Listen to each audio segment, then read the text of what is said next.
Hello दोस्तों, स्वागत है आप सभी का आज के इस नए एसएससी जीडी का प्रैक्टिस सेट में। आज हम एसएससी जीडी के top 20 most important MCQ question का प्रैक्टिस करेंगे।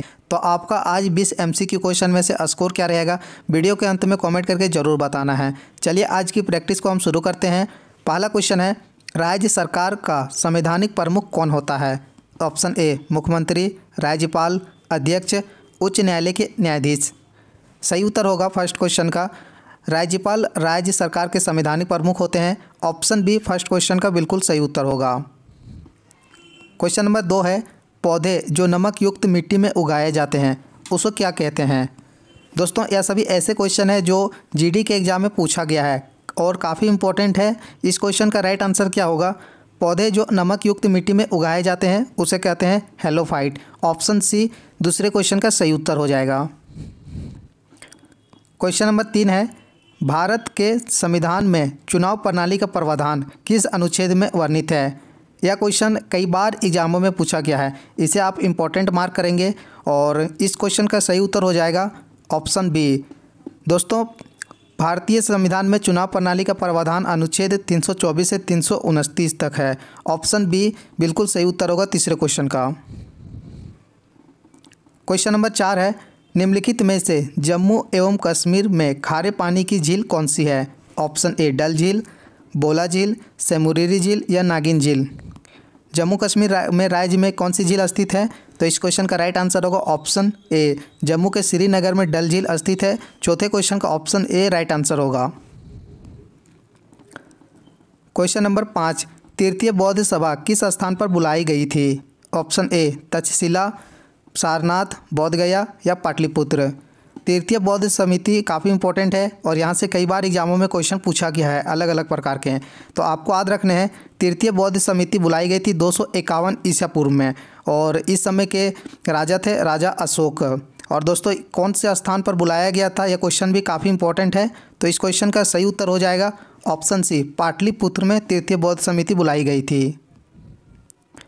क्वेश्चन नंबर 6 है, राष्ट्रीय सुरक्षा समिति का प्रधान कौन होता है? ऑप्शन ए गृह मंत्री, प्रधानमंत्री, राष्ट्रपति या फिर उपराष्ट्रपति। राष्ट्रीय सुरक्षा समिति का प्रधान किसके हाथ में होता है? इस क्वेश्चन का राइट आंसर हो जाएगा राष्ट्रपति। छठे क्वेश्चन का ऑप्शन सी बिल्कुल सही उत्तर है।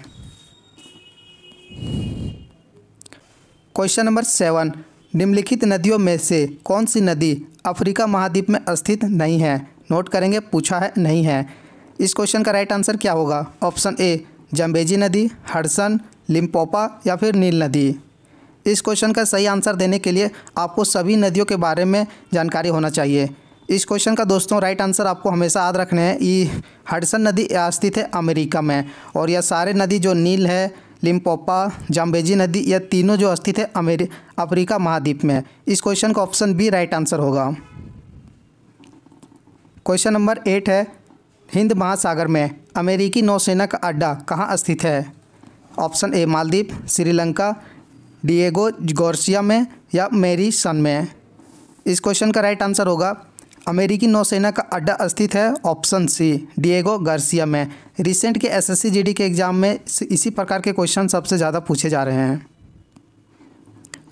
क्वेश्चन नंबर 9 है, मानव त्वचा का अध्ययन करने वाली विज्ञान की शाखा क्या कहलाती है? दोस्तों एक ऐसा टॉपिक है जीके में तो एक यह क्वेश्चन पूछा ही जाता है, जीके के साथ साथ रीजनिंग में भी यहाँ से क्वेश्चन पूछा जाता है। तो याद रखेंगे, मानव त्वचा का अध्ययन करने वाली विज्ञान की शाखा को कहते हैं ऑप्शन डी डर्मेटोलॉजी। इस क्वेश्चन का ऑप्शन डी याद रखेंगे, काफ़ी इंपॉर्टेंट क्वेश्चन है। क्वेश्चन नंबर 10 है, भार का एसआई मात्रक है? Option A gram, option B kilogram, newton या फिर डाइन। इस क्वेश्चन का राइट आंसर हो जाएगा भार का एसआई मात्रक है ऑप्शन बी किलोग्राम। यह क्वेश्चन भी एसएससी जीडी के एग्जाम में पूछा गया था, याद रखेंगे। क्वेश्चन नंबर 11, आइस हॉकी का खेल मैदान को क्या कहते हैं? आइस हॉकी के खेल परिसर को क्या कहते हैं? Option A arena, rink, mat या फिर ग्रीन से। इस क्वेश्चन का राइट आंसर होगा आइस हॉकी के खेल परिसर को कहा जाता है रिंक। ऑप्शन बी इस क्वेश्चन का राइट आंसर हो जाएगा।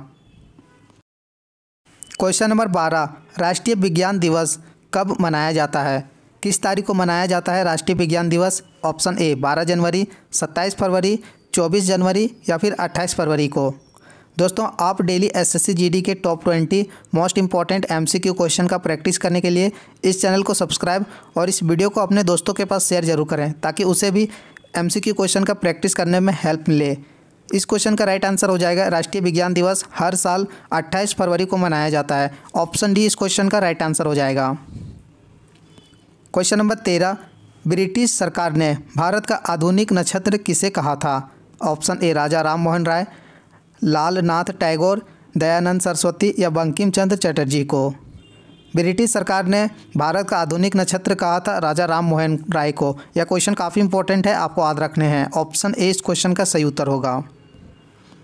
क्वेश्चन नंबर 14, पंडित नेहरू का देहावसान कब हुआ था? ऑप्शन ए 1960, 1962, 1964 या 1965। यह क्वेश्चन हालांकि इतना इम्पोर्टेंट नहीं है, एग्जामों में नहीं पूछा जा सकता है, लेकिन आपको याद रखने हैं। यह क्वेश्चन पूछा जा सकता है कि पंडित जवाहरलाल नेहरू का संबंध किस राज्य से है और या फिर उसका जन्म कहाँ हुआ था। तो इस क्वेश्चन का आंसर हमेशा याद रखेंगे दोस्तों। 27 मई 1964 को पंडित नेहरू का देहावसान हुआ था। ऑप्शन सी इस क्वेश्चन का राइट आंसर होगा। और इसका जन्म स्थान कहाँ है? तो इलाहाबाद, उत्तर प्रदेश के इलाहाबाद में पंडित नेहरू का जन्म हुआ था। क्वेश्चन नंबर 15, हाल ही में 2023 में भगत सिंह की कौन सी जयंती मनाई गई? ऑप्शन ए 115वीं जयंती, 116वीं, 120 या फिर 102वीं जयंती मनाई गई। ऐसे करंट अफेयर के क्वेश्चन काफ़ी इंपॉर्टेंट है और एग्जामों में यहाँ से डायरेक्ट पूछा जा सकता है। इस क्वेश्चन का आंसर हमेशा याद रखेंगे। हाल ही में भगत सिंह की जयंती मनाई गई 115वीं जयंती। इस क्वेश्चन का ऑप्शन ए राइट आंसर होगा। भगत सिंह का जन्म कहाँ हुआ था दोस्तों और कब हुआ था? 27 सितंबर 1907 को भगत सिंह का जन्म हुआ था। ये डेट आपको याद रखने हैं। क्वेश्चन नंबर 16, गुजरात विजय की यादगार में अकबर ने किसका निर्माण करवाया था? ऑप्शन ए जामा मस्जिद, सिद्दी वसीर, बड़ा इमाम बाड़ा या फिर बुलंद दरवाज़ा का निर्माण करवाया था। इस क्वेश्चन का राइट आंसर होगा गुजरात विजय की यादगार में दोस्तों अकबर ने बुलंद दरवाज़ा का निर्माण करवाया था। ऑप्शन डी इस क्वेश्चन का सही उत्तर होगा। क्वेश्चन नंबर 17, मिशन चंद्रयान 3 को किस रॉकेट इंजन से लॉन्च किया गया था? दोस्तों एक ऐसा टॉपिक है, यहाँ से डायरेक्ट क्वेश्चन पूछा जा सकता है। और किस रॉकेट इंजन से मिशन चंद्रयान 3 को लॉन्च किया गया था? ऑप्शन सी इस क्वेश्चन का राइट आंसर होगा। LBM-3M4 इस रॉकेट से मिशन चंद्रयान 3 को लॉन्च किया गया था। कहाँ से? तो सतीश धवन अंतरिक्ष केंद्र श्रीहरिकोटा से मिशन चंद्रयान 3 को लॉन्च किया गया था। यह सभी क्वेश्चन काफ़ी इंपॉर्टेंट है, आपको याद रखने हैं। क्वेश्चन नंबर 18, 2025 G20 शिखर सम्मेलन की मेजबानी कौन सा देश करेगा? इस क्वेश्चन का राइट आंसर क्या होगा दोस्तों? 2023 में भारत ने मेजबानी किया, 2024 मेजबानी करेगा ब्राज़ील। तो सही उत्तर होगा इस क्वेश्चन का ऑप्शन सी। 2025 में G20 शिखर सम्मेलन की मेजबानी करेंगे दक्षिण अफ्रीका। ऑप्शन सी इस क्वेश्चन का सही उत्तर होगा। और यह सभी ऐसे क्वेश्चन है जहां एसएससी के एग्जाम में डायरेक्ट पूछा जा सकता है। क्वेश्चन नंबर 19, इस वीडियो का सेकंड लास्ट क्वेश्चन, भारत का सबसे लंबा नदी पुल कौन सा है? ऑप्शन ए विक्रमशिला सेतु, महात्मा गांधी सेतु, भूपेन हजारिका सेतु या फिर नेहरू सेतु। राइट आंसर होगा भूपेन हजारिका सेतु, या भारत का सबसे लंबा नदी पुल है। ऑप्शन सी इस क्वेश्चन का राइट आंसर होगा। क्वेश्चन नंबर 20, इस वीडियो का लास्ट क्वेश्चन पूछा गया है, मनुष्य में प्रति मिनट हृदय स्पंद बंद होता है। इस क्वेश्चन का राइट आंसर क्या होगा? और यह क्वेश्चन दोस्तों एग्जाम में डायरेक्ट पूछा गया था। इस क्वेश्चन का आंसर आपको कमेंट बॉक्स में बताने हैं और आपका 20 MCQ क्वेश्चन में से स्कोर क्या रहा उसका भी आंसर कमेंट करके जरूर बताएं। थैंक यू दोस्तों, मिलते हैं नेक्स्ट वीडियो में। Bye bye, take care.